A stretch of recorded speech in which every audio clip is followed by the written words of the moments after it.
Bonjour, comment ça va d'abord? Alors, qui a lu le livre et qui se sent de parler? Qui c'est qui a envie de poser une vraie question sur le livre?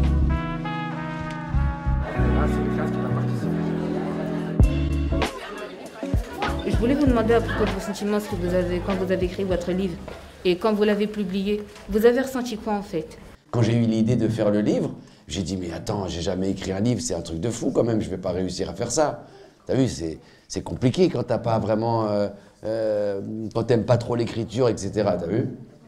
Mais tout doucement, tu commences, tu poses une page, deux pages, une ligne, une virgule, un point, et puis après tu déchires tout parce que tu trouves ça nul. Après tu recommences tout à zéro, après tu redéchires tout, après tu recommences tout. C'est un processus très très long. Mais c'est un processus où tu ne peux pas tricher. Tu es obligé d'être pour de vrai, puisque c'est ton histoire, etc. Et donc, tu dois tout dire. Et quand tu dis tout, tu t'ouvres. Et quand tu t'ouvres, tu es plus fragile parce que tout le monde me connaît maintenant. Dès que tu lis le livre, ben, tu connais plein de choses de moi, personnelles. Et ça, c'est compliqué parce que une fois que le livre il est fini et que tu le donnes, il ne t'appartient plus à toi qui l'as écrit, il appartient à tous ceux qui vont le lire. Et après, c'est là où ça devient intéressant, parce qu'il y a des gens comme toi qui vont lire le livre et qui vont dire « Waouh, mais je connais ça » ou alors que j'ai l'impression qu'il parle de moi, etc. Mais pour ça, il faut beaucoup d'honnêteté et beaucoup de sincérité. Ça te va comme réponse? Ok.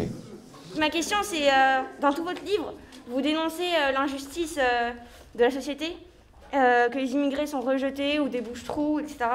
Est-ce que vous pensez que ça a changé depuis Est-ce qu'il y a du racisme? Est-ce qu'il y a de la ségrégation? Est-ce qu'il y a de la discrimination? Oui. Tant qu'il y aura des êtres humains sur la Terre, il y aura toujours ça.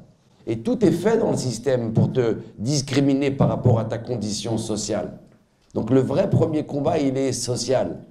Et c'était très dur de faire du cinéma en venant de quartiers populaires d'abord et en étant d'origine immigrée. C'était pas simple.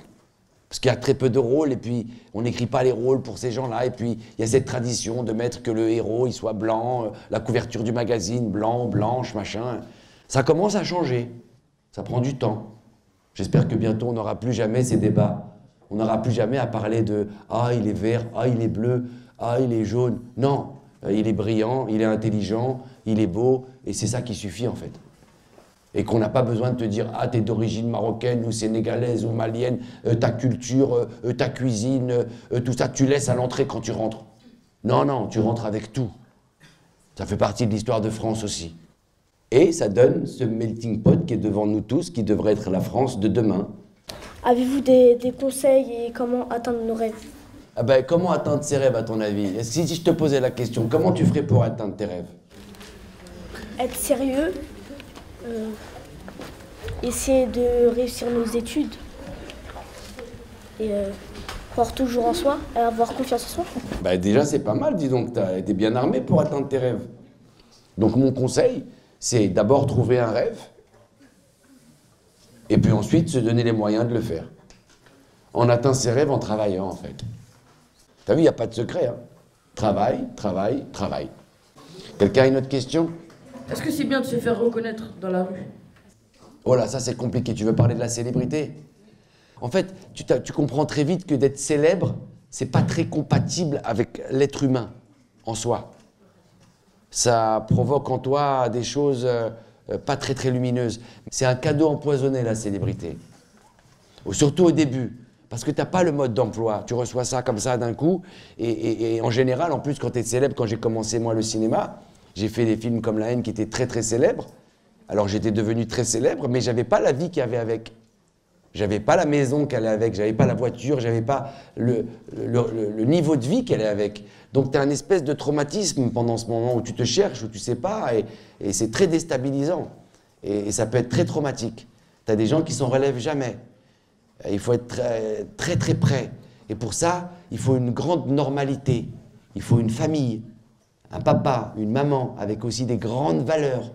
Il n'y a que ces choses très très extra-normales qui te permettent de dealer avec la perversité, la complexité de la célébrité. Voilà. La vraie question, c'est quoi le bonheur? Il y a vraiment des gens qui qui ont compris le sens de la vie et qui ont compris que être avec les gens qu'ils aiment, ça valait tout l'argent du monde. Être en bonne santé, ça vaut tout l'argent du monde. Même si on est dans un monde où quand on allume la télé, on nous fait croire que tous les gens qui sont heureux, c'est parce qu'ils ont de l'argent. Mais c'est un mensonge, en vérité, ils trichent. En général, ceux qui ont beaucoup d'argent, ils sont très tristes. Et très très seuls. Mais ça, on ne nous le dit pas. Qu'est-ce que vous avez retenu de plus important de tout ce qu'on a dit aujourd'hui? S'il y avait un truc. Toujours croire en soi.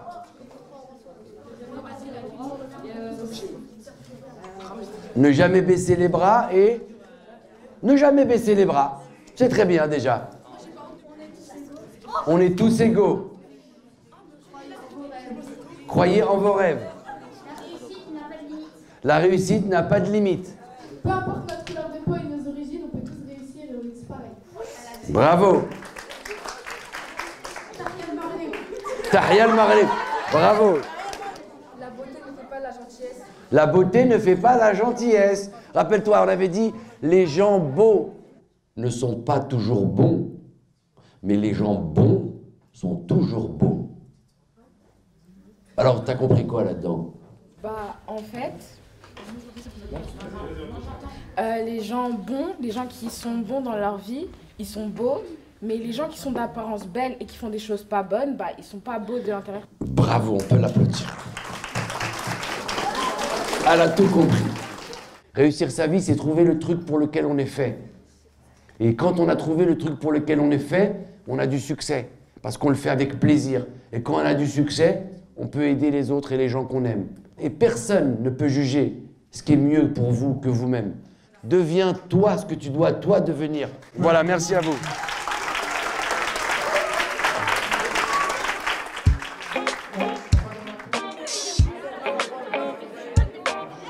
Allez, t'écoutes ta question. Voilà mon pote, pour toi. Vas-y, avec plaisir. Yes, I. Tiens. C'est gentil, merci à toi. Regarde la couverture, elle est bien utilisée, ça veut dire qu'elle a bien lu. Tu l'as lu entier ou pas? T'as aimé? C'est vrai? Et on dit que dans la vie, il faut toujours viser la lune, parce que même si tu n'y arrives pas, bah, tu vas tomber dans les étoiles. C'est pas mal. Que les apparences sont souvent trompeuses, qu'il faut aller gratter la racine avant de renifler la fleur. Ouais, super. Ils ont kiffé, et bah tu leur passeras le bonjour, tu leur dis il est trop cool et tout.